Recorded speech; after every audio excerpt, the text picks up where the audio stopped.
My narcissistic mom tried stealing every boyfriend. She said I didn't deserve them. My mother has spent the last 6 years flirting with every boyfriend I have brought home because somewhere in her mind, she seems to believe that I do not deserve to have a man choose me over her. My name is Natalie. I am 24 years old, and this has been happening since I was 18. Every boyfriend gets the same treatment: hugs that last several seconds too long, comments about how handsome he is, unnecessary touches on the arm, and a sudden need for my mother to wear the tightest, most flattering outfit she owns whenever he visits. But 3 months ago, after another promising relationship collapsed under the pressure she created, I finally accepted that waiting for her to stop on her own was never going to work. So I came up with a plan that sounded either brilliant or completely unhinged, depending on how long I thought about it. I was going to introduce my mother to a boyfriend who was not real.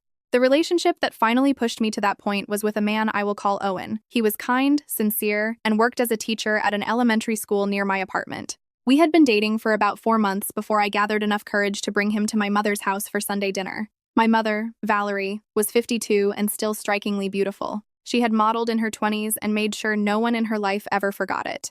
She spent 3 hours every morning on her hair and makeup, trained with a personal trainer 5 days a week, and owned clothes that cost more than many people paid in rent. She treated my relationships like competitions she had to win.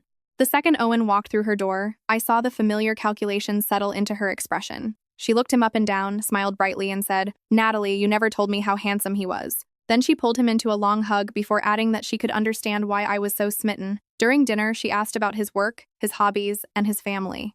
Those questions would have been completely normal if she had not kept touching his arm, leaning toward him, and laughing at every ordinary comment as though he were the funniest man she had ever met. I watched Owen grow more uncomfortable as the meal went on, but I could not think of a graceful way to stop her without turning dinner into a confrontation. While I was in the kitchen getting dessert, she told him that I almost never brought anyone home and that she had begun to worry I would never find a man good enough for me. I knew the pattern underneath it. She was positioning herself as the warm, understanding parent while quietly suggesting that I was difficult, inexperienced, and lucky to have him. When I returned with the pie, Owen looked uneasy, and my mother looked radiant. After he left, she cornered me in the hallway and said, "He seems nice, sweetheart. Maybe a little simple for you, though. An elementary school teacher? You could probably do better." That was always the second half of her routine. First, she tried to see whether my boyfriend would respond to her attention. Then she planted doubts in my mind about whether he deserved me, while privately creating reasons to contact him without me. She had used the same strategy with the 3 men I dated before Owen. She would get their numbers under some innocent excuse, send messages about my happiness, invite them to coffee, or claim she wanted their help choosing a gift for me. The men never knew how to respond. They did not want to accuse my mother of flirting, and they did not want to create conflict between me and my family. Eventually, the entire situation became so uncomfortable that they pulled away. Owen was the first boyfriend who showed me exactly what she was doing instead of quietly disappearing. 2 weeks after that dinner, we were sitting in his living room when he told me my mother had been texting him. He looked genuinely troubled rather than flattered.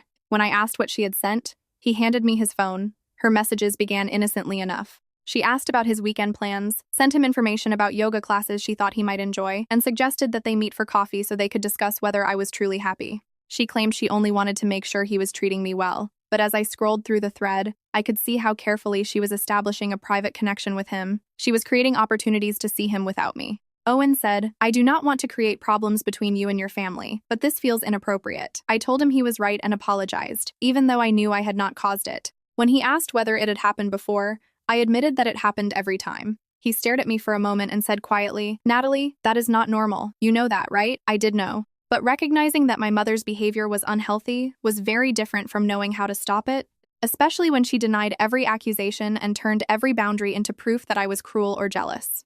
3 days later, Owen ended our relationship. He told me he cared about me, but he could not manage the constant messages, the way my mother watched him, or the strange pressure she kept placing on us. After he left, I cried for hours, not only because I had lost a genuinely good man, but because I could suddenly see my future repeating itself. I could date someone, grow attached, introduce him to my family, and then watch my mother slowly poison the relationship. That was when the fake boyfriend idea began to take shape. I needed someone who would not be flattered by my mother's attention, frightened by her manipulation, or emotionally pulled into the competition she was trying to create. He would have to understand exactly what she was doing and be willing to stay calm while she did it. Then I remembered Adrian, a friend from college whom I had not seen in person since graduation. Adrian had studied theater and planned to become an actor. He was tall, dark-haired, green-eyed, and had the kind of effortless smile that made people want to impress him. More importantly, he was gay, confident, loved a little drama, and had no patience for people who manipulated others. Adrian had not been openly gay when we were in college, but through social media I knew he had since come out to his family and was living with his boyfriend Lucas. They had been together for 3 years. I sent Adrian a long message explaining what my mother had done to my relationships and how desperate I felt after Owen left. I expected him to tell me the plan was too messy. Instead, he replied almost immediately, "This sounds like the most entertaining thing I have been offered in months. Lucas is going to love it. When do we start?" We met for coffee the following weekend and worked through the plan carefully. Adrian asked whether my goal was simply to make my mother back away from future boyfriends or whether I wanted revenge. I told him I did not want to destroy or humiliate her. I wanted her to stop destroying my relationships. We decided that he needed to be charming enough to capture her interest but unavailable enough to keep her frustrated. Our story was that we had reconnected through mutual friends, had been dating for 2 months, and were beginning to become serious. He would be attentive to me without acting excessively affectionate, successful without showing off, and interested in my mother's opinions without seeking her approval. Adrian understood my mother with uncomfortable accuracy. He said the key was to make her feel that she and I were competing for something, because the possibility that I possessed attention she could not claim would be almost impossible for her to tolerate.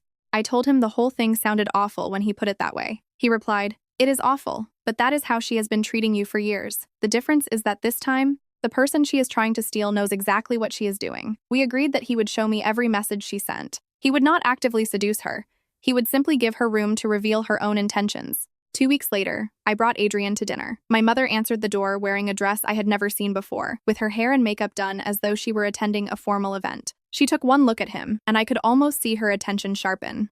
"You must be Adrian," she said, holding out her hand with a theatrical elegance. "Natalie has told me so much about you." Adrian smiled and replied, "All good things, I hope. And you must be Valerie." Natalie definitely failed to mention how beautiful her mother is. My mother practically melted. She giggled like a teenager and immediately ushered us inside. Throughout dinner, Adrian played his part perfectly. He asked about her modeling career, praised her cooking, and listened closely as she described the interesting people she had met years earlier. At the same time, he kept one hand over mine or rested it on my knee beneath the table, making it clear that he was there as my partner. He included me in every conversation and never let my mother fully isolate his attention. At one point, he said, "Natalie is lucky to have such an interesting mother. I can see where she gets her confidence." My mother laughed and replied that I had always been shy and needed to put myself out there more.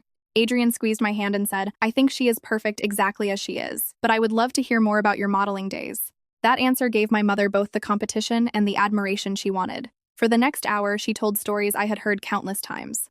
Adrian laughed in the right places, asked thoughtful follow-up questions, and made her feel fascinating. After dinner, while I loaded the dishwasher, I could hear him asking about her workout routine and skincare habits. He told her she looked at least 10 years younger than her age. My mother replied, "Natalie is lucky to have someone who appreciates quality." Adrian said calmly, "I definitely appreciate quality." And even from the kitchen, I could hear the smile in his voice. When we finally left, my mother hugged him and told him he was welcome at her home anytime. In the car, I said, "She likes you." Adrian laughed and told me that likes was an understatement. He had noticed the way she reacted when he complimented her dress and was convinced she was already imagining an affair. Hearing him say it so bluntly confirmed that I had not imagined the pattern. Within days, my mother began texting him. The first messages were harmless on their face. She asked how work was going and sent articles she thought he might enjoy.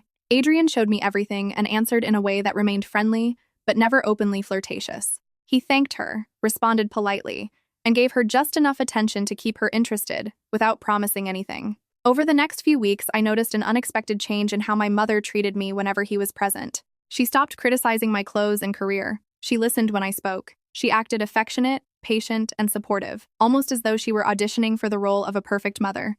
Adrian explained that she wanted him to see her as warm, sophisticated, and emotionally safe. In her mind, looking like a wonderful mother made her more desirable to him. I almost forgot the relationship was fake because the 3 of us could occasionally sit together without her cutting me down. Then she escalated. She started arriving at my apartment when she believed Adrian would be there. Sometimes she brought groceries I had not requested.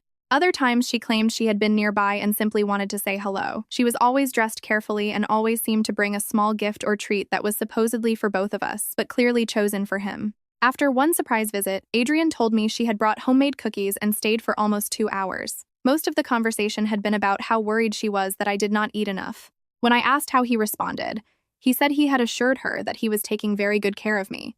That answer visibly frustrated her, because it reinforced our bond instead of creating an opening between us. Still, she had not openly admitted what she wanted, and I kept wondering how far she would take it before she understood that he was not available to her. The answer came 6 weeks into our fake relationship. On a Tuesday afternoon, my mother called me crying. Her voice sounded so distressed that for a moment I thought someone had been hurt. Then she said, "Natalie, I need to tell you something. I think I am falling in love with Adrian." My stomach dropped even though this was exactly the kind of confession our plan had been designed to provoke. I asked how she could possibly believe that after knowing him for only 6 weeks. She said that sometimes 6 weeks was enough, that he understood her in a way most men did not, and that she could not control her feelings. Then she went further.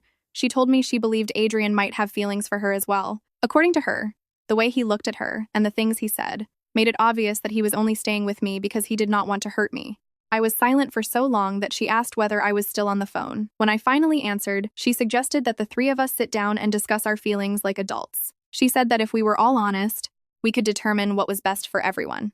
That evening, I called Adrian and repeated the conversation. He sounded delighted. "She wants a formal conversation about feelings? This is perfect." I told him there was nothing perfect about my mother trying to take my supposed boyfriend after 6 weeks. He reminded me that the entire point had been to expose how far she would go when she thought she could steal my partner. He told me to arrange the conversation for Saturday at my apartment and promised that he had a way to end the situation clearly. I did not entirely like the confidence in his voice, but by then there was no clean way to retreat. Adrian arrived an hour before she did on Saturday, so we could review what he intended to say. My mother arrived wearing a fitted black dress, full makeup, and perfectly styled waves, as though she were preparing for a red carpet appearance rather than a painful family conversation. She brought an expensive bottle of wine and seemed nervously excited. Adrian stood, hugged her, and told her she looked stunning. She practically purred as she returned the compliment. Then the three of us sat in an awkward triangle, with my mother glancing between us and trying to decide whether the outcome she wanted was already waiting for her. She finally said, "I think we all know why we are here." Adrian agreed and thanked her for being honest. He told her it took courage to admit difficult feelings, and her face immediately brightened. She said she had been afraid he would think she was terrible. Adrian replied that the conversation was long overdue. Then he reached over and took my hand. The movement surprised her, but she leaned forward when he said he needed to be honest about his feelings too. He looked directly at her and said, "Valerie, you are beautiful, intelligent, and sophisticated. Any man would be flattered by your attention." My mother began to glow. Then Adrian continued, "But I am completely in love with Natalie, and there is something else you need to know. I am gay." The room went silent. My mother's mouth opened and closed before she managed to ask what he had said. Adrian repeated that he was gay and explained that he had been with his boyfriend Lucas for 3 years. He told her that he and I had never been a couple. We had pretended to date because I was exhausted from watching her interfere with every real relationship I tried to build. Confusion crossed her face first, then humiliation, and finally, rage. She said it had to be a joke. Adrian answered gently that it was not. I had asked for his help because her constant flirting, private messages, and competition had driven away every serious boyfriend I had introduced to her. He said I had hoped that if her attention was focused on someone who understood the situation, she might finally see what she was doing. My mother accused us of lying to her for 2 months. Adrian replied that she had been lying to herself for years. He asked whether she truly believed it was normal to compete with her own daughter for male attention or to sabotage my relationships because she could not tolerate being outside the center of the room. My mother jumped to her feet and said she did not have to listen. Adrian calmly told her that she was right, but that perhaps she should. Then she turned to me with genuine hurt in her eyes and asked how I could do something so cruel to her. I stared at her and repeated the question back. "How could I do this to you? Mom, you have been chasing away every man I have dated since I was 18. You flirt with them, text them behind my back, and make them feel guilty for choosing me instead of giving you attention. You have spent 6 years interfering in my life." Even then, she denied it. She insisted that if those men could not handle a little friendly attention from my mother, they had never been good enough for me. Adrian laughed at the phrase friendly attention. He reminded her that she had asked him to meet for coffee 3 separate times, sent him revealing photographs from yoga, and suggested that he and I were settling for each other. Her face went pale. She protested that the photographs were not revealing, so Adrian opened his phone and showed her the messages. The images were exactly what I had seen, pictures of her in sports bras and tight workout clothing, paired with comments about how exercise kept her young. Whatever she called them, she had sent carefully posed body photographs to the man she believed was her daughter's boyfriend. Adrian told her she was an attractive woman, but also old enough to be his mother. Then he said the behavior was not flattering. It was sad. That was the sentence that broke through her composure. She began screaming that we had humiliated her and made her look like a fool. She said she would never forgive either of us. She threw the wine bottle against my wall, called me an ungrateful daughter, and accused Adrian of being a pervert who had deliberately led her on. Finally, she announced that she was leaving and that I should not expect her to speak to me again until I learned to respect my mother. She stormed out and slammed the door so hard that my neighbor's dog began barking. Adrian and I sat in silence, staring at the broken bottle and the wine running down the wall. After several minutes, he said, "That went better than I expected." I asked how a bottle thrown at my wall qualified as better. He said that as awful as the scene had been, my mother was now far too embarrassed to use the exact same routine with my next boyfriend. I felt both relieved and shaken.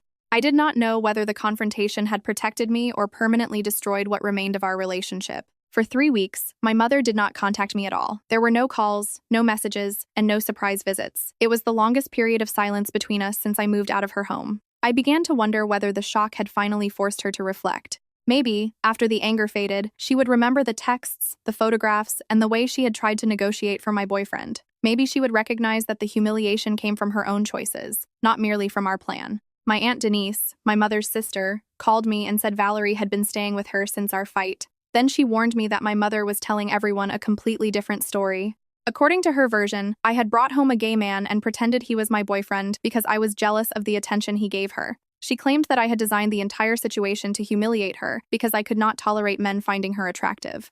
Denise said my mother had contacted relatives, friends, and even a few people connected to my workplace. There was more. My mother had begun posting vague messages on social media about family betrayal, children turning against their parents, and daughters who could not handle having attractive mothers. She shared articles about narcissistic adult children abusing their parents and collected supportive comments from people who had no idea what had happened. She never named me directly, but anyone who knew us could identify the situation. Some believed me. Others assumed both versions contained some truth. When I called Adrian in tears, he pointed out that she was using the same tactics she had used in my relationships. She was creating a private narrative, casting herself as the concerned and injured person, and making everyone else uncomfortable enough to withdraw instead of challenging her. I said I could not defeat her because she had been controlling stories like this for years. Adrian told me perhaps I did not need to defeat her.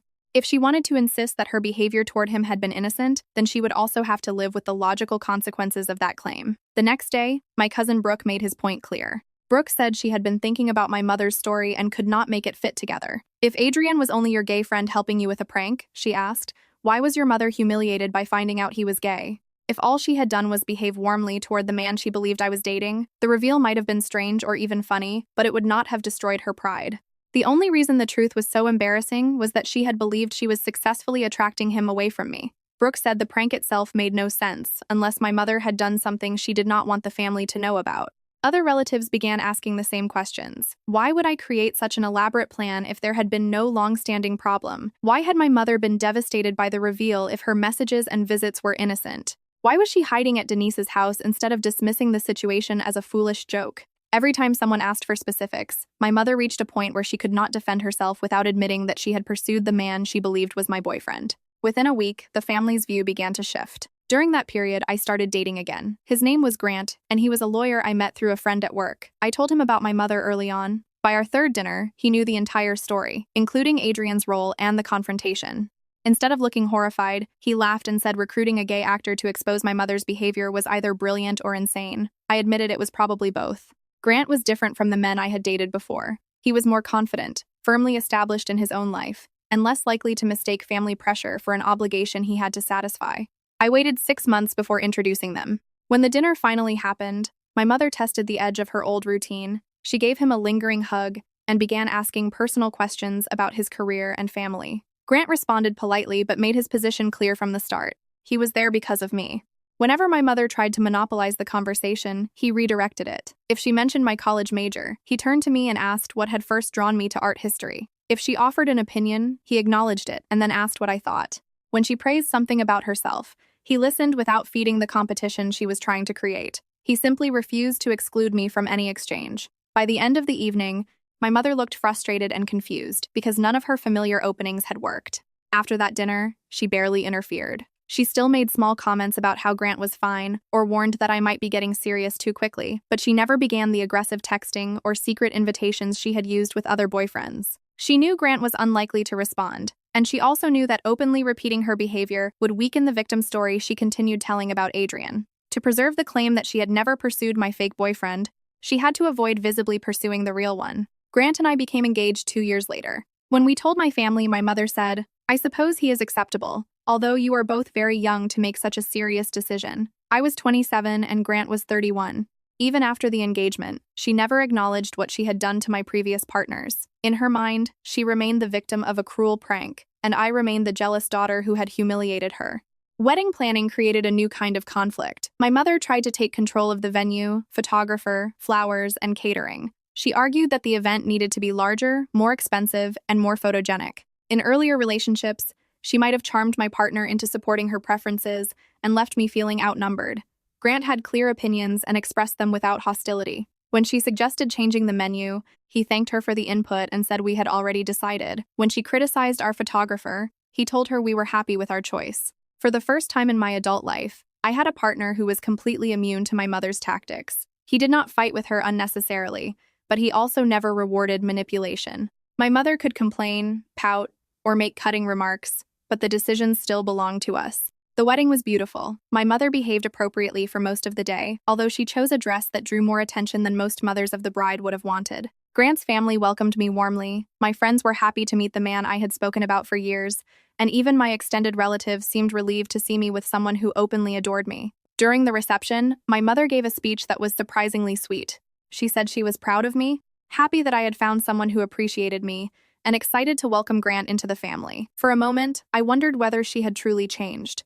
Then came the bouquet toss. My mother positioned herself directly among the unmarried women, caught the flowers, and announced to the room, "It looks like I am next." She followed the comment by winking at Grant's unmarried brother. Grant and I could recognize the behavior, set limits around it, and continue living our lives. That was the central lesson of everything that happened. Direct confrontation did not cure my mother's narcissism. When confronted with clear evidence, she rewrote the story until she could see herself as the victim. I could not change her by becoming a more obedient daughter, choosing perfect words, or explaining my pain one more time. What I could do was protect myself, choose a partner who recognized manipulation, and build boundaries strong enough that her need for attention could not destroy my happiness. Adrian's plan did not make her self-aware, but it proved that her methods would not work on everyone and forced her to modify her behavior just enough for me to have a stable relationship. Grant and I have now been married for 3 years, and we have a 1-year-old daughter named Lily. My mother is completely obsessed with being a grandmother. She babysits twice a week, buys Lily more clothes than one child could possibly wear, and constantly posts photographs of them together. Occasionally, I catch her looking at Grant with the same assessing expression she once used on every boyfriend I brought home. Before she can do much with that impulse, Lily usually makes a sound, reaches for her, or does something cute, and my mother's attention shifts immediately toward being the most adored grandmother in the room. In a strange way, becoming a grandmother gave her a new source of the attention she had always chased. A baby offers uncomplicated affection and makes her feel important and needed without forcing her to compete directly with me for a romantic partner. But for now, it has made our relationship more manageable. My mother can pour her energy into grandmotherhood, and I can appreciate the help without confusing it with evidence that the deeper issues have disappeared. Adrian and Lucas married last year, and I stood as a bridesmaid at their wedding. My mother attended as my guest. During the reception, she spent much of the evening trying to pair Adrian's single friends with women she knew, as though she had somehow forgotten the entire reason Adrian and I had created the fake relationship. At one point, she leaned toward me and suggested that a tall man across the room would be perfect for my cousin Jenna. I reminded her, "Mom, they are all gay. This is a gay wedding." She shrugged and said that people sometimes experimented and that I could never know for certain. All I could do was laugh. After everything that had happened, my mother was still beautiful, charming, relentless, and almost completely unable to see the world from anyone's perspective but her own. She was still capable of turning every room into a stage and every relationship into a reflection of her value. But she was no longer capable of destroying my marriage. That mattered more to me than forcing an apology she would never sincerely give. I learned that happiness does not always require fixing your family. Sometimes it requires understanding exactly what they are capable of, protecting yourself from their worst impulses, and accepting only the relationship that can exist safely. My mother will probably always need to be the center of attention. She may always struggle to recognize that other people's feelings matter as much as hers. She will also probably always be my mother, and despite everything, I do love her.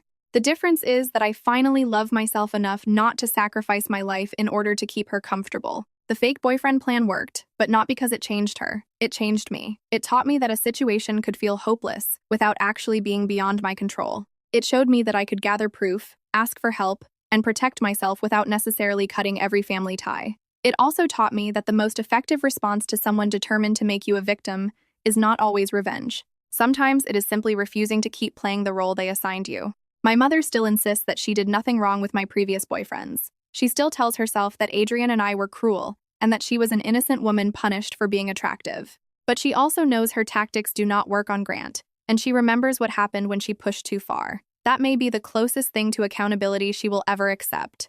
It is not the perfect ending I once imagined, but it is a life in which my marriage is safe, my daughter is loved, and my mother's choices no longer determine whether I am allowed to be happy. For me, that is enough.